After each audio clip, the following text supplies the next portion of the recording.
We have Maximo Alvarez, who was fantastic. This is a Cuban immigrant who has seen communism in his lifetime. This is why you love hearing from Cubans, because they've been there.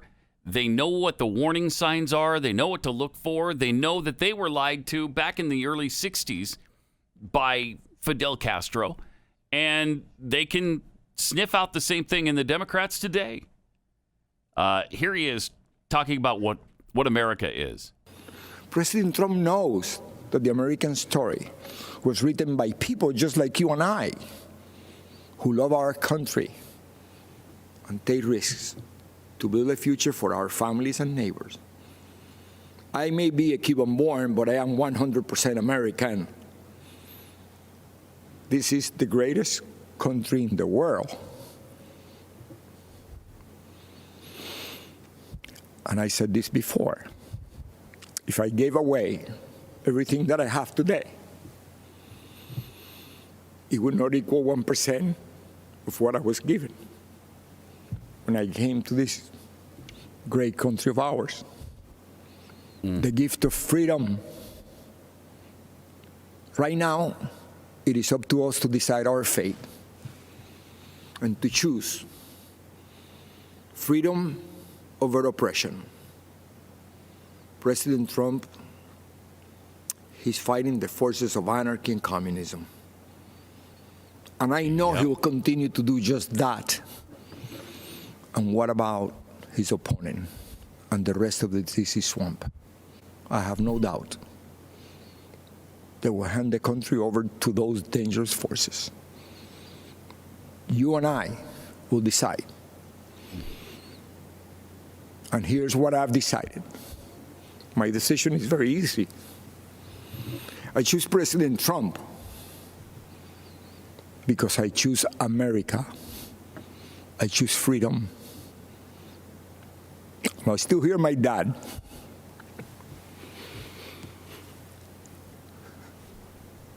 There is no other place to go.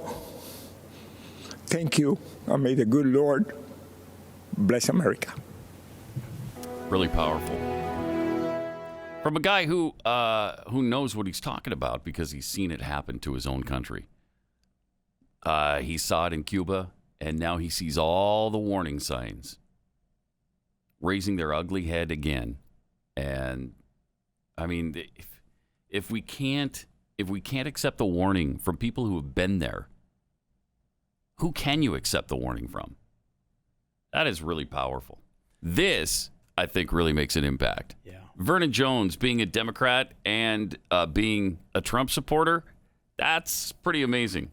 Pretty powerful. Yeah, his whole story was. And he made the case. He made the case as to why blacks should vote for Donald Trump.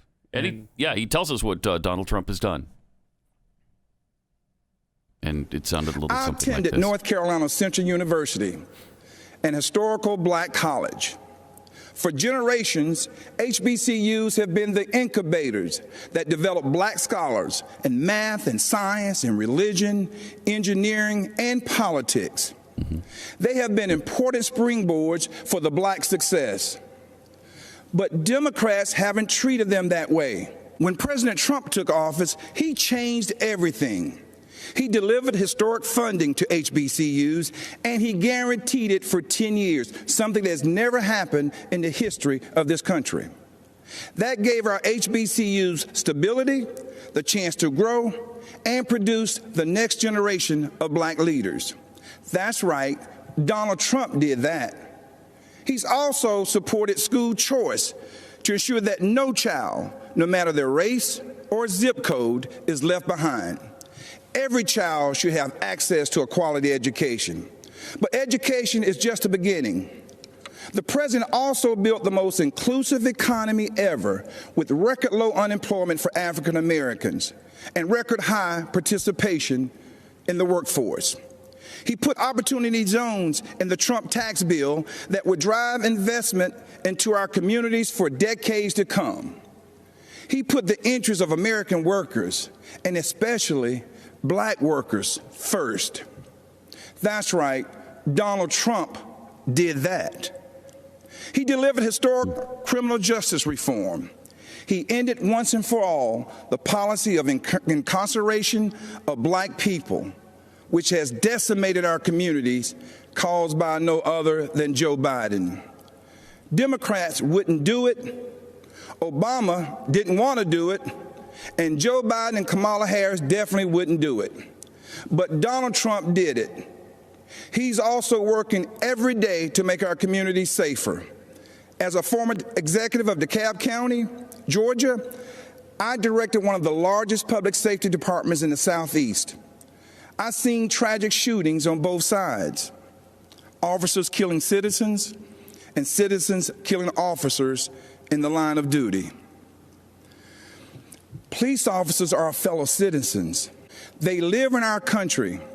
They have families too. They live in our communities. Unfortunately, Democrats have turned their backs on our brave police officers. They call it defunding, and it's a danger to our cities, our neighborhoods, and our children. Isn't it ironic that Democrat politicians have personal security to protect them? So why don't they forego their security and replace them with social workers, especially since that's what they want for you and me? Our police need more funding, not less, for frequent psychological examinations, for non-lethal remote restraint technology, and for more de-escalation and use of force training. These are the common sense solutions that President Trump supports. True, sincere police reform. That's right. Donald Trump did that too. Education, jobs, safety, security, on issue after issue. And in just a single term, he destroyed these negative forces that have victimized the black community for decades. He gave us the opportunity to rise. All right. I mean, that's a pretty compelling case. If you're anywhere near open-minded as a person of color, wouldn't that sway you? I mean, you think about the Democrats and the control and the power they've had and the promises they've made to minority communities for generations now, and they've done nothing except make it worse. They've done nothing but make the situation minorities are in worse than it's ever been. So when you hear that list, and it's true, I mean, CNN's running a banner right now, or they were a few minutes ago, talking about Republicans trying to rewrite history. Jeez. Nobody rewrites history like CNN and the Democrats do. They don't even, they have no idea. But everything they do, they try to pin on other people because that's what they know. And so since they rewrite history all the time, that's what they're going to accuse the Republicans of doing. But a great speech from Vernon Jones. And then he kind of finishes up with why you should vote for Donald Trump.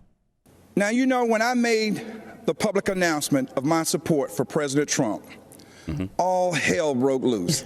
I bet. I was threatened, called an embarrassment, and asked to resign by my own party. Unfortunately, that's consistent with the Democratic Party and how they view independent thinking black men and women. Yep. But I'm here to tell you that black voices are becoming more woke and louder than ever. The Democratic Party has become infected with a pandemic of intolerance, bigotry, yes, socialism, okay, anti-law enforcement bias, yep, and a dangerous tolerance for people who attack others, destroy their property, and terrorize our own communities. Jeez. That's what this election is all about. And that's why right now, more than ever before, America needs Donald Trump in the Oval Office for another 4 years. God bless you, and vote Donald J. Trump. Thank you. That's good stuff. Yeah. It's good stuff. And it means so much more coming from an African-American man like that. It sure does. You know, not just being a Democrat, but being black. That's really meaningful. My gut tells me that the average black Democrat voter is more open-minded than the average white Democrat voter in 2020. That's probably true. So I do have hope that that the message is getting through. Yeah.